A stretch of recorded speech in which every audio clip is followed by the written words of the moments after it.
what stress is, what it really is, how it's necessary if you're planning on getting to where you're trying to go to. See, stress is God's way of training you. It's preparation. But what most people do is, see, once you get stressed, you don't want that no more. So now you give up, you through. I'm stressed, so I don't want it. Nobody likes stress.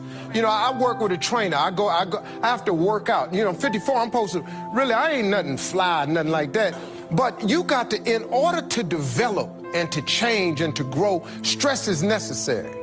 So you got to be willing to go get it every day. There's a story my father told me all the time. Now, I've heard it several different ways, but I'm just telling you the way my daddy gave it to me. He said, son, he said, every morning on the plains of the eastern Serengeti Desert, there arises a gazelle that realizes that he must run faster than the fastest lion, or he will be eaten and he will die that day. On that same desert arises in the morning a lion that realizes that he must run faster than the fastest gazelle, or he will starve and he will die that day. He say, son, the moral of the story is, no matter who you is, when you wake up in the morning, you needs to be running. No matter who you is, this proper grammar is who you are, but my daddy didn't do that, and I was comfortable with it. And so what he taught me was a work ethic of how to work. In order to get to where you want to go, but you got to put yourself under some stress, though. See, stress is necessary. God is a trainer.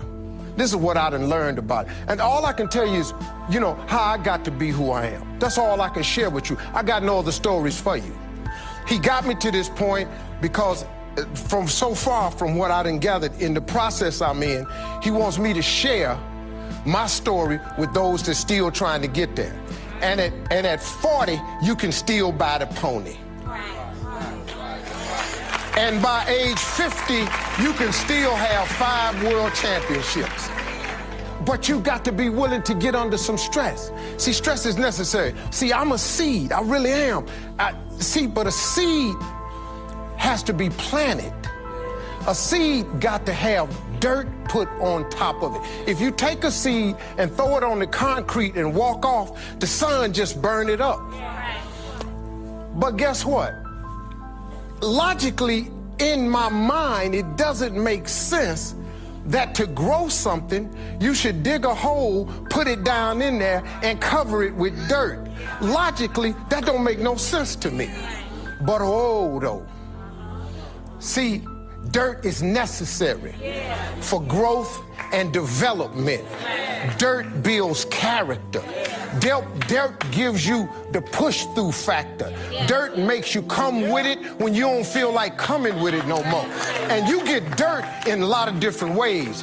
All of y'all that had dirt thrown on you. And dirt ain't always what you want. It's somebody talking about you down on your job. It's somebody accusing you of something that you didn't do. It's somebody telling you you ain't gonna make it. It's somebody sharing information about you that ain't true. Everybody get dirt put on them. But see, when you're getting put under that stress, please know God is always working. Kirk Franklin's song, God is always working, so I smile. Because I know he back there. See, that dirt builds character in you. When they talking about you, it teaches you to withstand it.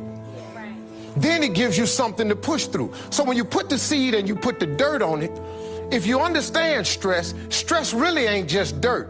Stress, see, they don't call it dirt when they plant it. They call it soil. Because, see, soil has nutrients in it. What the nutrients, when people talking about you, dogging you, lying on you, backbiting, stealing from you, talking about you, they're actually putting nutrients in you. They're building character. You got character now. Because now the seed, if they put a camera under the ground, you'd have seen the seed sprout open and start coming through the dirt. Because the dirt is necessary so you can prove yourself. You know, if you don't really want to be, everything you see above ground that blossoms and plants and grows and that's beautiful, it was underground one time. All them potatoes, collard greens, they was underground one time. Them apple trees, they was underground one time. So they had to prove themselves. See, you want to be successful, well, then you got to prove yourself. You got to push through the dirt.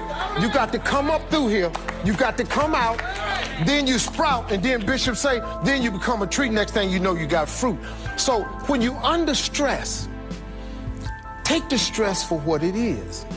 Don't get fooled. Don't just think, oh, man, Lord must not mean for it to be. What you tripping for? What you talking about? How you think you gonna be a plant, a tree, a flower, a bush, and ain't no stress? How you gonna get to be that without no dirt? Didn't they do Jesus? How you figure you supposed to get up out of here? He was pretty perfect. We ain't even perfect. See, I expect dirt now. I expect people to talk about me. Matter of fact, I look forward to it now. Do your thing, because if I can weather what happened to me and my family earlier, you can bring whatever you got now. There's some more stuff going around now that's about to happen. Bring it. Because now I have developed a character that is stress. I have soil, enough dirt on me that has provided me with nutrients. So now, let me help you understand how hard it is to be successful. It's very difficult because more people would be successful if it were easy. It's like doing 100 push-ups. You know, the average person can't do 100 push-ups. Because of the fact that it's difficult, you're not gonna try? You say you have a relationship with the greatest of all time. Took 5,000 people, had 2 fish and 5 loaves of bread, fed all of them. You don't want to try the 100 push-ups. They take rocket ships, take them to the moon, orbit, bring them back, land it in the same place it took off from. You don't want to try the 100 push-ups? You don't really think you can do the 100 push-ups? See, the thing about push-up is, once you get started, it's difficult. But let's say by the grace of God, somehow you get 20 cranked out.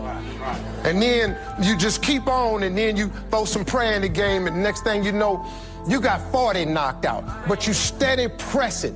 What you don't see is you're developing a strength with that pressing. And then somehow you get to 70 and you look up and everything on you shaking. Your teeth is cracking.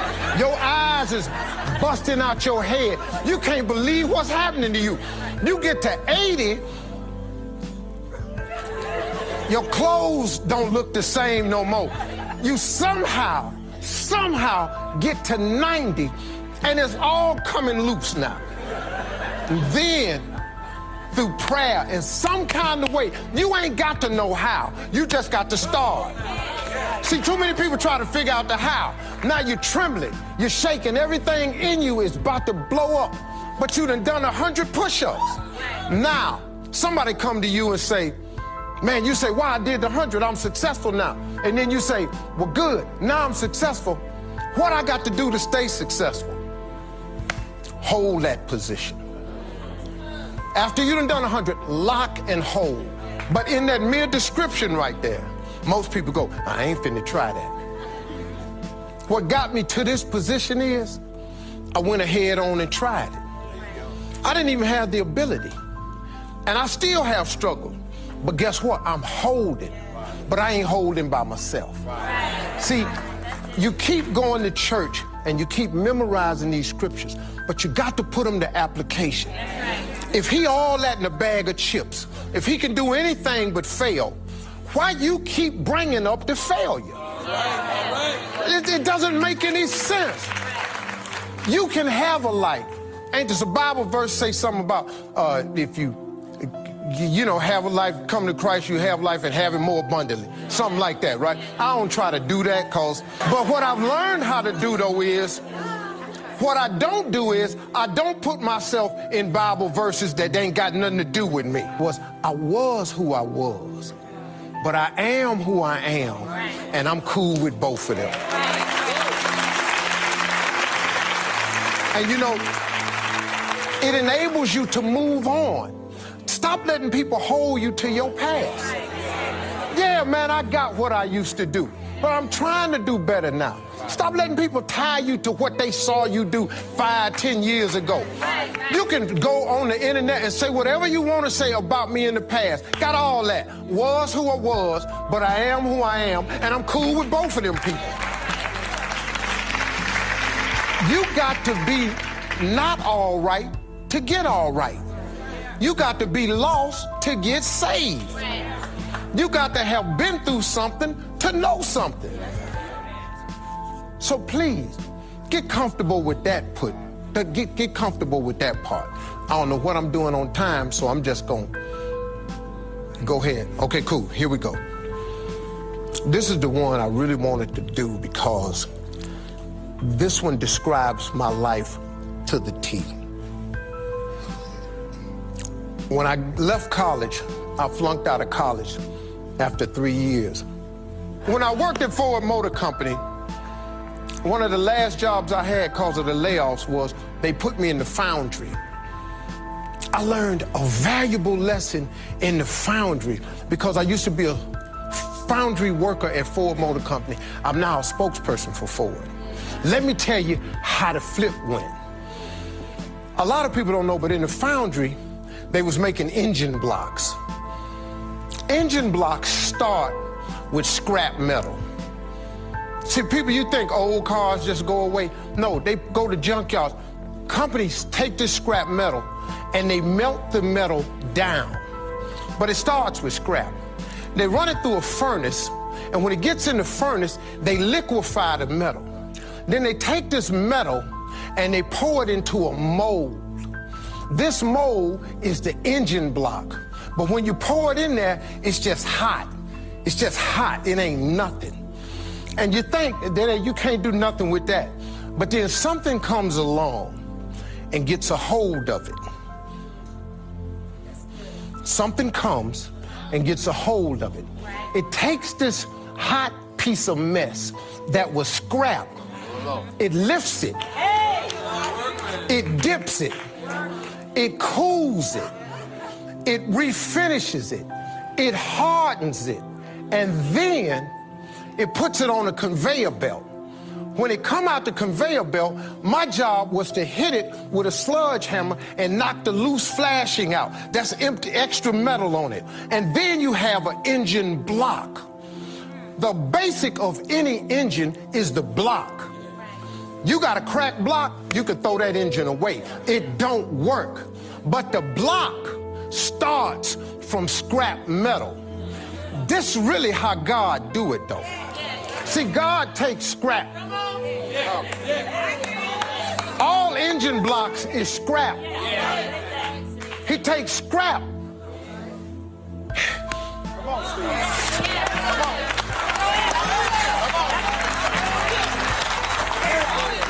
He molded it. He pour into it. Then it come out, he cool it.